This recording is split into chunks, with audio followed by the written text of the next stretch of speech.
குற்றம் செய்யறவனை குற்றவாளியா பார்க்கணும். ஜெயிலில் அடைக்கிறத கூட ஜாதி ரீதியா பிளாக் உருவாக்கி வச்சிருக்கிறாங்க. மறவர் பிளாக்கு, நாடார் பிளாக்கு, தேவேந்திரர் பிளாக்குன்னு உருவாக்கி வச்சிருக்கிறாங்க. வேற சமூகத்தோட போய் போட்டோம்னா அங்கேயும் ஒரு கலவரம் உண்டாகக்கூடிய சூழல் இருக்கு. இல்ல அப்படியெல்லாம் இல்ல.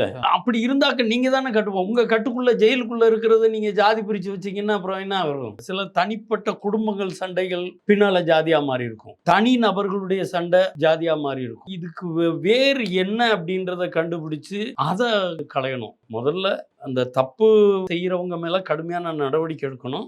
மக்கள்கிட்ட ஒரு இணக்கமான சூழ்நிலையை உருவாக்கணும். திருநெல்வேலி, தூத்துக்குடி, தென்காசி மாவட்டம் இருக்கக்கூடிய அத்தனை மக்களும் காலையில எந்திரிச்சோன்னா ஒருத்தர் வெட்டணும்னு சண்டை போட்டுக்கிட்டு இருக்காங்க. யாரோ ஒரு சில 100 பேர்களுக்குள்ள இருக்கக்கூடிய பிரச்சனை. அதை எதுக்கு சட்டம் ஒழுங்கு பிரச்சனையா பார்க்காம எதுக்கு ஜாதியா பாக்குறீங்க? அரசாங்கம் ஏன் எப்படி பண்ணீங்க? போலீஸ் ஏன் எப்படி பார்க்கணும்? அதிகாரிகளும் அந்த மாதிரி ஜாதி ரீதியா செயல்படுறது மாதிரி குற்றச்சாட்டு இருக்கு.